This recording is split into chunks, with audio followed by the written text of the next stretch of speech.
بسم اللہ الرحمن الرحیم والصلاة والسلام علی رسولہ الکریم وعلی آلہ وصحبہ اجمعین۔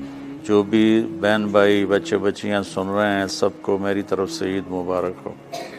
عید کی خوشی ہم کیوں مناتے ہیں، پہلے میں یہ تھوڑا سا واضح کر دوں کہ رمضان کا مہینہ اللہ نے پورا ایک ہمارے لیے خوشی کا مہینہ بنایا ہے، جس میں اللہ کی جنت کے دروازے کھول دیے جاتے ہیں، جہنم کے بند کر دیے جاتے ہیں، شیطان قید کر دیے جاتے ہیں، جنت کو روزانہ سجایا جاتا ہے، اللہ کا عرش پہلے آسمان پہ آ جاتا ہے، اللہ کی طرف سے اعلان ہو رہا ہوتا ہے، کوئی بخشش چاہنے والا، کوئی حاجت مانگنے والا، فرض 70 فرضوں کے برابر ہو جاتا ہے اور نفل فرض کے برابر ہو جاتا ہے، اور نفل اور فرض کا فرق اتنا بڑا ہے کہ قیامت تک 2 رکعت نفل پڑھتا رہے تو فرض رکعت کے ایک سجدے کے برابر نہیں، اور اس میں جو مر جاتے ہیں اہل ایمان ان کا حساب نہیں ہوتا،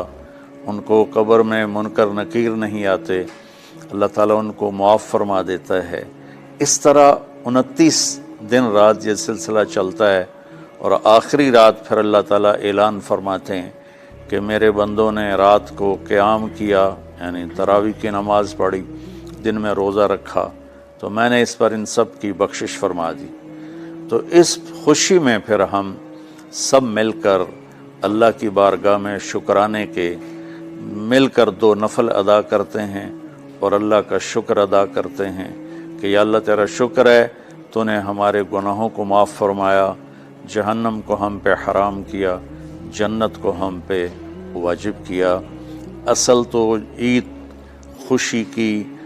کی خوشی کی یہ وجہ ہے۔ آپ عید کے لیے غسل فرماتے تھے اور اپنے کپڑوں میں سے اچھے کپڑے منتخب فرماتے تھے، اور فجر کی نماز کے بعد آپ اشراق نہیں پڑھتے تھے اس دن، باقی آپ کی ساری زندگی کا معمول تھا کہ فجر کے بعد آپ اشراق پڑھتے تھے، لیکن اس دن آپ اشراق نہیں پڑھتے تھے، غسل فرما کے پھر کچھ کھا کے، کوئی میٹھی چیز، کھجور ہی عام طور پر ہوتی تھی، کھجور کھا کے پھر آپ عیدگاہ کی طرف تشریف لے جاتے تھے اور پہلے نماز پڑھاتے تھے، پھر خطبہ ہوتا تھا، اور اس کے بعد جس راستے سے آپ جاتے تھے اس راستے کو چھوڑ کر پھر اور راستے سے گھر واپس آتے تھے، پھر وفود سے ملاقات کرتے تھے، سرداروں سے، صحابہ سے ملاقات کرتے تھے، اس میں کچھ کھانوں کا اہتمام بھی ہوتا تھا۔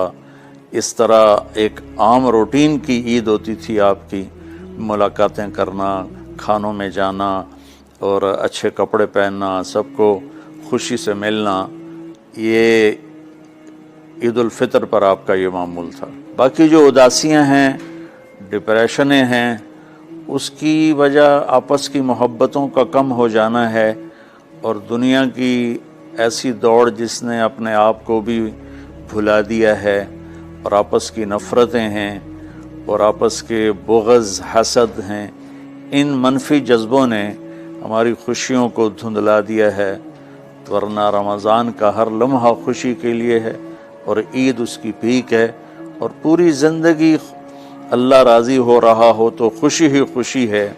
ہمیں اپنے ملک سے، اپنی نسل سے آپس کی نفرتیں، حسد، بغض یہ مٹانے ہوں گے، تب جا کر ہمیں حقیقی خوشیاں حاصل ہوں گی۔ میں اس عید کے خوشی کے موقع پر اپنی قوم سے ہاتھ جوڑ کے اپیل کروں گا کہ جھوٹ بولنا چھوڑ دیں، دھوکہ دینا چھوڑ دیں اور ظلم کرنا چھوڑ دیں۔ مذہبی نفرت نے ہمیں تباہ کر دیا، سیاسی نفرت نے ہمیں تباہ کر دیا، صوبائی قومی نفرت نے ہمیں تباہ کر دیا، آپس کی رنجشوں کی نفرت نے ہمیں تباہ کر دیا۔ میں ساری قوم کے سامنے جھولی پھیلا کر چاروں صوبوں کے رہنے والوں سے اور ہر مکتب فکر سے متعلق اہل ایمان سے یہ درخواست کرتا ہوں کہ آئیں ہم سچائی کو اپنا ساتھی بنائیں اور دیانتداری سے اپنے آپ کو آراستہ کریں اور انصاف کا ساتھ دیں، نہ ظالم بنیں نہ ظالم کا ساتھ دیں۔ اسلام 2 چیزوں کا مجموعہ ہے، ایک اللہ کا حق ہے جو عبادات کی شکل میں ہے، اور ایک اللہ کے بندوں کا حق ہے جو اخلاقیات اور معاملات اور معاشرت کی شکل میں ہے۔ یہ دونوں کمپلسری پیپر ہیں، دونوں لازمی پیپر ہیں، ان دونوں میں پاس ہونا ضروری ہے۔ میری نماز اچھی ہے لیکن میری دکان پہ جھوٹ ہے تو نماز اس جھوٹ کی کمی کو پورا نہیں کر سکے گی۔ میری دکان پہ سچ ہے لیکن میں نماز نہیں پڑھتا تو میرا یہ سچ بولنا میرے نماز کی کمی کو پورا نہیں کر سکتا۔ اللہ کے نبی نے دنیا سے جاتے ہوئے 2 لفظوں میں سارا دین بتا دیا تھا۔ جب آپ کے جانے کا وقت قریب تھا تو آپ 2 لفظ دہرا رہے تھے، الصلاۃ وما ملکت ایمانکم، میری امت میرے بعد ایک نماز نہ چھوڑنا، اور ایک امت کے غریب مسکین لوگوں سے، نوکر غلاموں سے اچھا سلوک کرنا۔ یہ 2 الگ الگ ڈیمانڈ ہیں۔ جیسے پانی پینے سے روٹی کی کمی پوری نہیں ہو سکتی اور روٹی کھانے سے پانی کی کمی پوری نہیں ہو سکتی، یہ دونوں الگ چیزیں ہیں۔ اخلاق کو عبادت کی کمی پر نہیں کر سکتی، اور عبادت کی کمی اخلاق کو اور اخلاق کی کمی کو عبادت پورا نہیں کر سکتی۔ ان دونوں چیزوں میں پاس ہونا ضروری ہے، تب جا کر ایک معتدل معاشرہ وجود میں آتا ہے۔ ایک حدیث سنا کے بات ختم کرتے ہیں۔ میرے نبی وضو فرما رہے تھے تو صحابہ آپ کے وضو کا پانی گرنے نہیں دے رہے تھے، نیچے سے لے کر کوئی پی رہا تھا، کوئی منہ پہ مل رہا تھا۔ تو آپ نے فرمایا ما یحملکم علی ھذا، یہ کیا کر رہے ہو؟ وہ کہنے لگے یا رسول اللہ، اللہ اس کے رسول کی محبت میں کر رہے ہیں۔ تو آپ نے فرمایا میں تمہیں بتاتا ہوں اللہ اس کے رسول سے محبت کرنے والا کون ہوتا ہے۔ فَلْيُسْتِقِ الْحَدِيثَ إِذَا حَدَّثَ، اللہ رسول سے محبت کرنے والا وہ ہوتا ہے جو ہمیشہ سچ بولتا ہے۔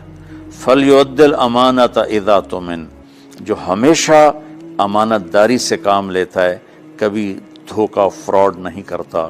فَلْيُحْسِنْ جِوَارَ مَنْ جَاوَرَهُ، اور جو ہمیشہ اپنے پڑوسیوں کے ساتھ اچھا سلوک کرتا ہے، پڑوسی اپنے ہوں، غیر ہوں، مسلم ہوں، نان مسلم ہوں، وہ ان کے ساتھ اچھا سلوک کرتا ہے۔ یہ 3 نشانیاں ہیں عشق رسول کی۔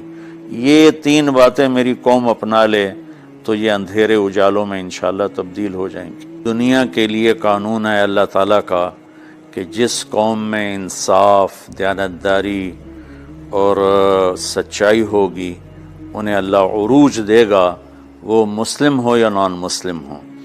اور جن ملکوں میں، قوموں میں بددیانتی ہوگی، ظلم ہوگا، جھوٹ ہوگا، وہ زوال کا شکار ہوں گی۔ ساری ویسٹرن دنیا تو لیڈ نہیں کر رہی، ہمارے جیسے ملک بھی ہیں جہاں یہ ساری چیزیں ہیں تو وہ ہماری طرح ہی ذلیل ہیں اور ہماری طرح ہی وہ خوار ہیں۔ چند ایک ملک ہیں جنہوں نے ان چیزوں کی رعایت کی ہے تو وہ اس وقت لیڈنگ رول میں ہیں اور لیڈنگ ماڈل میں ہیں۔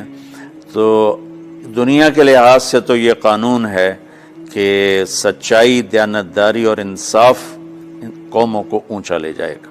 آخرت میں اللہ تعالیٰ نے اعلان کیا ان اللہ لا یغفر ان یشرک بہ ویغفر ما دون ذلک لمن یشاء۔ آخرت میں کامیابی کا آخری فیصلہ ایمان پہ ہوگا کہ اللہ تعالیٰ کا فرمان ہے میں شرک معاف نہیں کروں گا، اس کے علاوہ میں جسے چاہوں معاف کر دوں۔ تو ہماری 52 کے قریب اسلامی ریاستیں ہیں، وہ سب بری طرح اس زوال کا شکار ہیں، جس کی بنیادی وجہ یہ 3 ہے جس کو میں بار بار آپ کے سامنے دہرا رہا ہوں۔ السلام